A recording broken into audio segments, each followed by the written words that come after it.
It all began when I moved into that old house at the edge of town. The rent was cheap, too cheap, but I was desperate, and the realtor was eager to close the deal. The house had been on the market for years, she said. That should have been my first warning. The first night was uneventful. I unpacked my things, ordered some takeout, and settled into the living room with a glass of wine. The house was creaky, as old houses tend to be, but it had a certain charm. The wooden floors, the vintage wallpaper, and the large bay windows, it was quaint. But as night fell, the charm turned eerie. The wind howled through the cracks, and the shadows in the corners seemed to move, twisting into shapes that made my stomach churn. The second night, I began hearing noises. It started with a faint scratching sound coming from the walls. I chalked it up to mice or some other small critter. But the sound grew louder as the night went on. It was as if something was clawing its way through the walls, trying to get out. I turned up the volume on the TV to drown it out, but it was useless. The sound seemed to be coming from everywhere at once. I barely slept that night.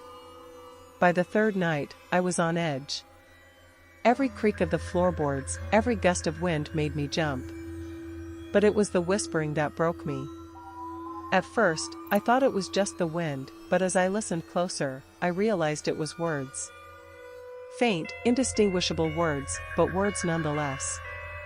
They seemed to be coming from the basement. I don't know why I went down there. Maybe it was curiosity, or maybe it was the irrational hope that if I faced whatever was making those noises, it would stop. The basement was cold, far colder than the rest of the house. My breath misted in front of me as I descended the creaking stairs. The light bulb flickered weakly, casting long, twisting shadows across the damp stone walls. The whispering grew louder as I reached the bottom of the stairs, and that's when I saw it, the shadow man.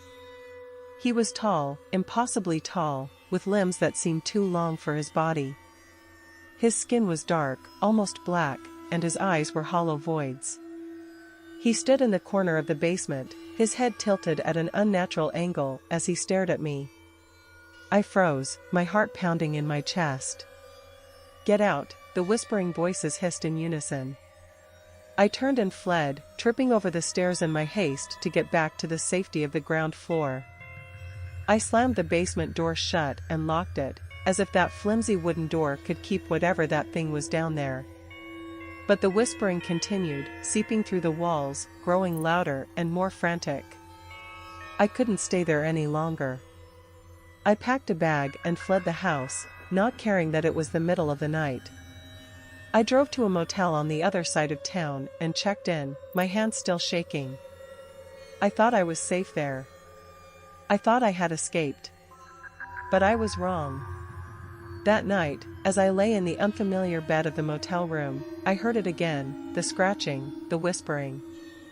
It was fainter, but it was there. I bolted upright, my heart pounding. The whispers were coming from the closet. I slowly got out of bed and approached the closet, my hand trembling as I reached for the doorknob. I hesitated, every instinct screaming at me not to open it. But I had to know. I had to see. I yanked the door open. The shadow man stood there, towering over me, his hollow eyes boring into mine. I couldn't move, couldn't scream. His long, spindly fingers reached out for me, and as they touched my skin, I felt an icy coldness seep into my bones. The whispering grew louder, drowning out everything else, and then everything went black. I woke up in the hospital the next morning. The doctors said I had been found unconscious in the motel room, the door locked from the inside. They couldn't explain how I had gotten there or what had happened to me. But I knew. The shadow man is still with me. I see him in the corners of my vision, lurking in the shadows. I hear the whispering in the dead of night, no matter where I go. He's always there, waiting. I don't know how much longer I can stand it. The fear is eating away at me, and I can't escape. I don't think I'll ever escape. I had always loved exploring abandoned places. There was something about the silence, the decay, and the history that drew me in. So when I heard about the old house on Mill Road, I knew I had to check it out. The locals avoided it, saying it was cursed, haunted by the spirits of those who had died there. But I didn't believe in ghosts. I thought it was just another urban legend. The house was a crumbling ruin, barely visible through the overgrown weeds and trees that had taken over the property. The front door hung off its hinges, and the windows were broken, the glass long gone. As I stepped inside, the floorboards groaned under my weight, and the smell of mold and rot filled the air. It was just as I expected, dark, damp, and empty. I wandered through the rooms, taking pictures and marveling at the eerie beauty of the place. The walls were covered in peeling wallpaper, and the furniture was old and decayed, falling apart at the slightest touch. I could see why people thought it was haunted, it certainly looked the part. But as I made my way up the creaking staircase to the second floor, I started to feel uneasy. The air was thick, oppressive, and there was a strange, almost metallic smell in the air. I brushed it off as my imagination running wild, but the feeling only grew stronger as I reached the top of the stairs. The hallway was dark, the only light coming from the windows at either end. As I walked down the hallway, I felt a sudden chill, as if the temperature had dropped several degrees. I pulled my jacket tighter around me and kept moving, determined to explore the entire house. I found a small bedroom at the end of the hall, the door slightly ajar. I pushed it open and stepped inside. The room was empty, save for an old, broken bed frame and a cracked mirror hanging on the wall. But as I turned to leave, I caught a glimpse of something in the mirror. I froze, my heart pounding in my chest. In the reflection, I saw a figure standing behind me, a woman, her face pale and gaunt, her eyes hollow and empty. She was dressed in a tattered, blood-stained nightgown, and her long, dark hair hung in tangled strands around her face. I spun around, but the room was empty. My breath came in short, panicked gasps as I turned back to the mirror. The woman was still there, her eyes locked onto mine. She raised a hand, reaching out toward me, and I felt a cold, clammy touch on my shoulder. I screamed and bolted from the room, nearly tripping over my own feet in my haste to get away. I ran down the hallway, the sound of my footsteps echoing through the empty house. But no matter how fast I ran, I could feel her presence behind me, getting closer and closer. I stumbled down the stairs and out the front door, not stopping until I was outside, gasping for breath. I looked back at the house, half expecting to see her standing in one of the windows, watching me. But there was nothing. I didn't go back to the house on Mill Road, but I couldn't shake the feeling that I was being watched. I saw her in my dreams, her hollow eyes staring into my soul, her cold fingers wrapping around my throat. I woke up every night drenched in sweat, my heart racing, convinced that she was in the room with me. It got worse. I started seeing her in mirrors, reflections in windows, even in the puddles on the street.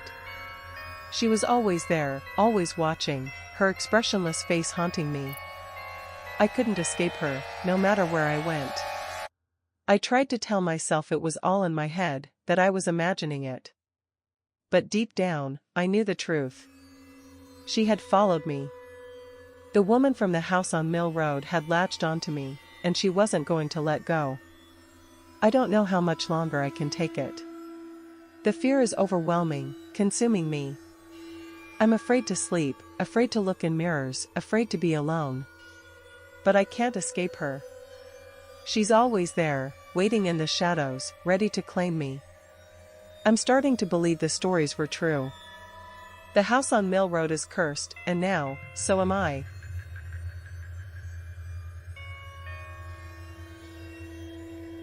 The attic was full of her things, old furniture, boxes of photographs, and who knows what else. My mom had asked me to go through it all, decide what to keep and what to throw away. It was a hot, humid afternoon when I finally mustered up the courage to go up there. The attic was just as I remembered it, dark, musty, and filled with the scent of old wood and mothballs. The single bulb hanging from the ceiling barely illuminated the space, casting long, eerie shadows over the piles of boxes and old furniture. I started going through the boxes, sorting through my grandmother's belongings. Most of it was junk, old clothes, faded photographs, knickknacks that had lost their meaning long ago. But then, I found the doll. It was tucked away in a dusty old trunk, wrapped in a faded piece of cloth. I unwrapped it carefully, revealing a porcelain doll with delicate features and a frilly white dress. Its glass eyes stared up at me, unblinking, and a chill ran down my spine. There was something off about it, something unsettling that I couldn't quite put my finger on. I set the doll aside and continued going through the trunk, but I couldn't shake the feeling that I was being watched. Every time I glanced at the doll, it seemed like its expression had changed, its eyes following me around the room. I told myself I was imagining things, that it was just a doll, nothing more. But deep down, I didn't believe it. That night, I had trouble sleeping. Every time I closed my eyes, I saw the doll's face, its cold, glassy eyes staring into mine. I tossed and turned, trying to push the image out of my mind, but it was no use. I finally drifted off to sleep, only to be jolted awake by a loud thump. I sat up in bed, my heart racing. The house was silent, the only sound the ticking of the clock on the wall. I waited, listening, but there was nothing. I told myself it was just the house settling, that I was letting my imagination get the best of me. But then I heard it again, a soft, shuffling sound, like something being dragged across the floor. It was coming from the attic. I got out of bed and grabbed a flashlight, my hands trembling as I made my way up the stairs. The sound grew louder as I approached the attic door, a faint scraping noise that set my teeth on edge. I took a deep breath and pushed the door open. The attic was pitch black, the single bulb having burned out. I swept the flashlight beam across the room, my heart pounding in my chest. The boxes and furniture were just as I had left them, but the doll was gone. I felt a cold sweat break out on my forehead as I scanned the room, looking for any sign of it. And then I saw it, sitting in the middle of the floor, its head tilted to the side, its glass eyes staring straight at me. I stumbled backward, my breath catching in my throat. The doll hadn't been there when I left. I was sure of it. But there it was, staring at me with that unnerving, lifeless gaze. I turned and ran down the stairs, slamming the attic door shut behind me. I didn't sleep at all that night, too afraid to close my eyes. Every creak, every rustle of the wind made my heart race, and I couldn't shake the feeling that the doll was just outside my door, waiting for me. The next morning, I decided to get rid of the doll. I took it out to the backyard and buried it in a deep hole, covering it with dirt and leaves. I hoped that would be the end of it, that I could finally put it out of my mind.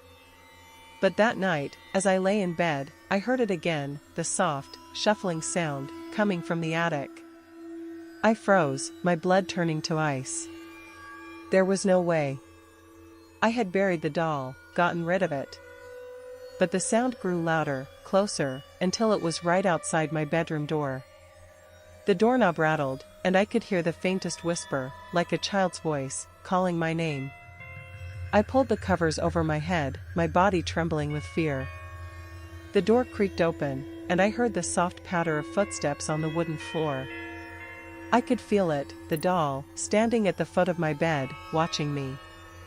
I don't know how long I lay there, paralyzed with fear, but eventually, the footsteps retreated, and the door closed.